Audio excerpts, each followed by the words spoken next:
Hey guys, back again. I want to do this. I want to talk about this because it's so special to me. I just uploaded. Oh God, there it goes again with the light. I'm making it impossible for the camera to record this properly because I'm sitting here with my back to the brightness outside. It's not even that bright. It's just a very grey day. Hang on, I'm gonna open the curtain. Does that help at all?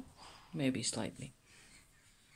I've got the sliding door open anyway because I need some air in the house and things, you know. I did a thing just now, as Peggy always tells us. I did a thing. And it actually feels that way. It feels really special, and I'm struck again at how much of a difference it makes to just follow your gut, basically. And who knows what may come of it, you know? And does it really matter if anything really comes of it? Why are we so always trying to control everything and determine everything? It's just that it feels really good for me to be writing a bit of poetry again, which is, I have this. You had the sample just now. This is basically what I've always done. I write stuff that takes place in a particular setting always. That's how it works for me. I have written heaps of poetry, most of which is landed in the bin, of course, which is what, people do. I have kept some where afterwards I didn't know what to do with them really. But in the recent years, last 4 or 5 years or so, I have done a lot of writing in Dutch only, because I wanted to basically force myself to be as authentic as I could be. And I had done a lot of writing in English before that, which I enjoyed doing. But there's such a difference between the languages. And that's also what I want to talk about at this point. I'm just going to chat to you about this because I'm very interested, and it's about language, which is cool. So maybe also, we will see where this goes really. I just want to talk about this for a bit because I suppose that I studied English, which is hence the, sort of fluency, relative fluency that I've got. And I've grown up in foreign countries partly, so I've got the phonetic apparatus has always been really flexible because I've had to learn languages and practice and talk and chat to people and do things like that. Always. And I'm a really chatty person, in case you hadn't noticed. So, it came really naturally for me to start writing in English when I was a student, and it basically started off the summer before I actually went to university, when I was still living with my mum. I remember very clearly that I had this sort of implosion in my brain of lines of text that just came to me that I started scribbling down as quickly as possible, and it was almost like automatic writing. So if we're talking about paranormal things, this is almost like that, I suppose. You could easily see it as something like that. I don't know, really. I've never seen any of my written result as being the result of anything else other than my own personality, the way I feel, the way I tend to, things that I tend to. It's just a handkerchief down there. I will stick this out of the view, okay? It's just who I am, really. So that comes out in a way that's really authentic and natural to me. And so you're always used to get loads of scenery, it's almost like I'm making little movies for myself, which is what lots of people do anyway. But I've always made movies about all sorts of all sorts of weird natural stuff also, you know. I've got loads of memories that have to do with plants and views over the countryside or particular type of atmosphere. It's, to me, atmosphere is the thing, really. And if I think about that, just as a basis, just as where does it all come from? Where does my initial desire to write this type of stuff come from? I suppose it's the same with painting. You may have seen some of my painting experiences on this channel already. A lot of that is basically very much the same. It's just that I am having a whale of a time, you know, with either with words or with paint or colors or drawing or any of it. And it's creative. And the creative bubbling up, it's like, it's a feeling inside. It's like champagne or mineral bubbly water, you know, inside that just, something comes up that I want to transform into a physical counterpart in some way. And quite often I've actually written about sitting really close to the bubbles more than anything else, because that's what I enjoyed, because it feels like that's basically part of myself. It's like inside me there's a continuation of nature, which in nature outside, outdoors, you know, will lead to, I don't know, colors on autumn leaves or colors on butterfly wings or light on the passing river or on the beach, on the sea, any of those things, you know, all of that inside me, it's also all there. And so what I tend to do, which struck me in my little experiment just now, is that I use the pronoun I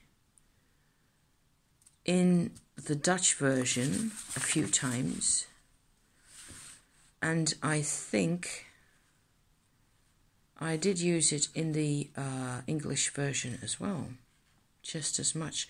Only I was under the impression that I didn't. For some reason, there must be one location where I have diverged from the original, I think, pronoun-wise, but I had the sensation while I was reading this thing to you, the English version, that I had suddenly transmuted the whole thing to, and in my literature studies back in the day, there was one approach that we tended to look at in literature, in any analysis of any type of literary product.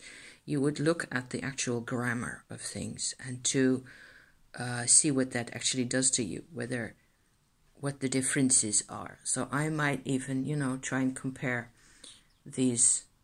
It was quite difficult to translate the original, and I found that to be the case before in other moments like this, where I had this, you know, I had made this little pretty, to me pretty anyway, compte rendu, that's a French word, a little anecdote, as it were, in a poetic type of a form, rather than in a prosaic form, in one or another language, and then I tried very hard to squish that into, or to filter it into English. And it's maybe also because I actually stopped writing in English. I told myself it had to be over and done. So maybe that's why this is important to me now, because I'm sort of reclaiming a type of expression that I've always felt was never really my own. But I had loads of reasons for that. I had loads of reasons why none of it could really be my own. So many reasons. I'm not even going to start there, I think. But everybody uses English. And it's way the easiest, way the easiest way of sharing this part of my life, this part of myself with you guys, with any and all of you who are, into my weirdness generally. And that's my thing. I have to do this, It's gotta be. It's gotta be. So now I have done this. I've actually managed to rebuild the thing is also I'm really sensitive to the character and the nature of the languages. Even though the Dutch and the English languages are officially, historically very closely related. If you could tell, please let me know, because normally you wouldn't think these two languages are so closely related, although you may actually have, if you listen to both of them, you may actually spot bits and things which are the same, or which are really, similar in many ways. So, there's that. And then there's a load of differences. There's a load of different syntax, different stuff going on. You have to basically, sort of remember what it was that you were going on about. Because the poetry, for me, is really also like a crystallization process. It's like it actually, it's just like the butterfly wings, right? Or the pattern of the light on the river. The pattern is a result. The words are a pattern. They're one pattern, which I am happy with, which at the end of this session, is what I get. It's this pattern. And I was, I'm also really relieved, because I've been feeling like I had this huge backpack on my back with all this intel about people that I've been researching for all sorts of personal reasons. There's all sorts of things going on that I can't tell you about still, because the process isn't complete yet, which is what this is also about, And so you need to express yourself in whatever way that's possible, right? And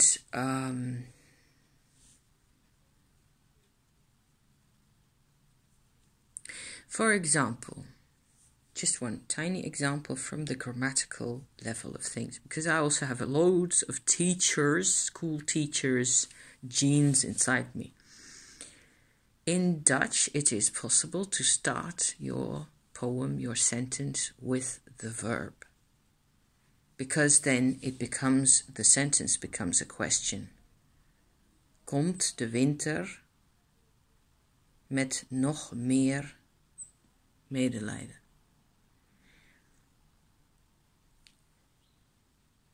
Which you translate, if the winter charge me with any more pity. So you have to transpose, because it isn't really a question in the original. I changed it to if, an if type of a sentence, but that's really different and feels really different. Komt de winter? If winter would dare to charge me, if you load me up anymore, I'm going to cave in. That's basically what I'm saying here, I'm trying to divert a lot of the drama into scenery, which is why you get black sand and marshlands and all that. That's something I always do. I've done that recently a few times, and I enjoy this hugely, writing like this. And the Dutch language, it's more Germanic than the English. There's a load more Germanic, and it's like moving which is basically why I'm also talking about this at this point, moving from the Dutch original to the English, to me, means leaving behind something that is actually rather reminiscent of the Vikings and Beowulf and all the rest of it.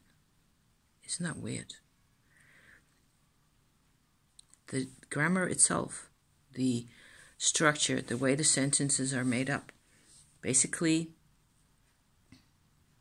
provides me, if I choose to write in Dutch, it provides me with a very strong backbone that goes back hundreds and hundreds of years, which is something that I don't have in the English.